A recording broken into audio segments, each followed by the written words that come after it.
Sa video na ito ay pag-uusapan po natin ang biglaang pagbagsak ng presyo ni Picoin na umabot pa ng 2% sa loob lamang ng isang araw.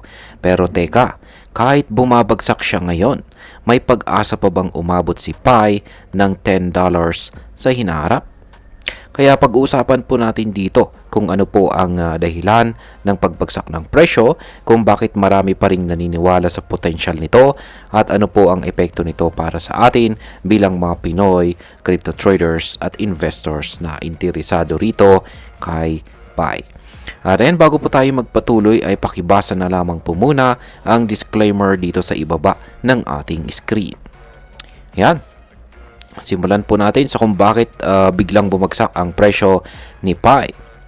Nito pong ngayon pong araw na ito, yan, June 16, 2025, ay bumagsak po si Pi ng 2.3%. At umabot na lang po siya sa presyong 0.6017 or mahigit kumulang 35 pesos po yan kada token. Mas malala pa ay ilang araw bago ito ay bumaba pa siya sa presyong 0.40 or halos 23 pesos po yan. Dahil dito ay maraming holders ang nataranta. May ilan na agad nagbenta habang ang iba na may naghintay kung babawi pa si Pi.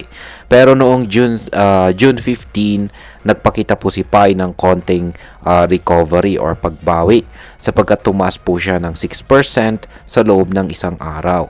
Isang senyales na buhay pa ang market activity sa kabila ng mga balitang hindi masyadong maganda. Pero bakit ba ito bumagsak?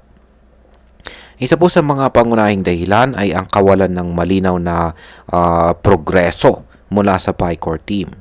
Yan, or progress. Maraming pangako ang binitawan tulad po ng ecosystem updates at saka partnerships. Pero hanggang ngayon, wala pang malaking pagbabago or development na ipinapakita. Dahil dito ay nawalan po ng tiwala ang ilang investors. At kung hindi gumagalaw ang project, kadalasang humihina rin ang tiwala ng market at bumababa ang presyo. Ngayon ay mababa pero aktibo. Bakit patuloy pa rin ang trading? Ayan. Sa kabila po ng pagbaba ng presyo, nananatiling active pa rin po si Pi sa market. Sa nakaraang 24 oras ay umabot pa sa $80.84 million ang kanyang trading volume. Ibig sabihin ay maraming tao pa rin ang bumibili at saka nagbebenta kay Pi. Ang kasalukuyang market cap po ni Pi ay nasa $4.48 billion habang ang fully diluted valuation naman ay nasa $6.89 billion. Mataas pa rin ito kaya masasabi nating may value pa rin si Pi sa mata ng maraming mga crypto investors. Isa pang rason kung bakit aktibo pa rin ang trading ay dahil marami sa mga Pi tokens ay nakalock pa rin. Hindi pa lahat ng token ay available sa market, kaya kahit may demand, limitado po ang supply. At ang ganitong sitwasyon ay pwedeng magdulot ng presyo na pwede po itong magdulot ng pagtaas ng presyo kapag bumalik ang kumpiyansa ng mga investors. Ngayon, ito po yung pinakamalaking tanong dito na gusto nating malaman. May tsansa pa ba na umabot sa $10 itong si Picoin? Ayan. Ang sagot po ay posible, pero hindi po madali. Bakit kamo? Unang-una, mahigit 70 million na users na ang kasalukuyang kasapi sa Pi Network. Tinatawag po silang mga pioneers. Kung kahit kalahati lang ng mga ito ay magsimulang gumamit ng Picoin sa pagbabayad ng serbisyo, sa online shopping o sa mga negosyo sa loob ng Pi ecosystem, tataas ang demand. At kapag tumaas ang demand, pero nananatiling limitado ang supply, natural na tataas ang presyo ng coin. Ayon po rito kay Dr. Altcoin, ayan, isang kilalang analyst, para maging praktikal at kapaki-pakinabang si Pi sa mismong ecosystem niya, kailangan itong umabot sa $10 na presyo. Kasi kung masyado itong mura, baka mawalan ng saysay ang mga transaction at mga negosyo sa loob ng network. Pero syempre, hindi lang demand ang kailangan. Kailangan din ng aktual na paggamit, mass adoption at saka totoong use case. Hindi sapat na maraming tao ang may hawak. Dapat ginagamit ito sa tunay na mundo. Ngayon is paano po nakakaapekto ang mga geopolitical issues kay Picoin? Yan, dito naman po tayo sa mga geopolitical issues. Ayan, bukod po sa problema sa development team, isa pa sa nagpapabigat sa crypto market ngayon ay ang tensyon sa pagitan po ng Israel at saka Iran. Ang giyera, military attacks at pagkawala ng mga importanteng leader ay nagdulot ng takot at kawalang katiyakan sa global market. At syempre, naapektuhan din ang crypto. Hindi lang si Picoin ang naapektuhan. Pati si Bitcoin at mga altcoins tulad ni na Ethereum, Solana at Dogecoin ay dumaan din sa malaking pag-urong nitong mga nakaraang araw.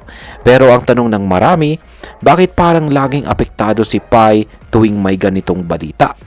Pero hindi siya sumasabay sa mga bull run o pagtaas ng market.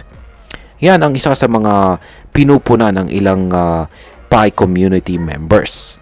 Para bang mabilis bumaba si Pi kapag may masamang balita, pero mabagal tumaas kapag may magandang balita sa crypto market. Ayan. Ngayon is pag-usapan na po natin ang posibleng epekto nito para sa atin bilang mga Pinoy crypto traders at investors ni Pi Network. Ayan, bilang mga Pinoy, marami po sa atin ang umaasa sa long-term success ni Picoin. Maraming kababayan natin ang naging active sa pagmimina ng Pi noong simula pa lang ng project. Marami po ang umaasa na balang araw, kikita po sila sa matagal na panahong pagsusumikap sa pagmimina. Pero sa kasalukuyang sitwasyon, kailangan nating maging maingat at mapanuri. Kung ikaw po ay may Picoin, tanungin mo ang sarili mo. Ginagamit mo ba ito? May utility ba ito sa buhay mo? O hawak mo lang ito dahil umaasa kang tataas ang kanyang presyo? Dapat po nating tandaan na ang crypto ay high-risk investment.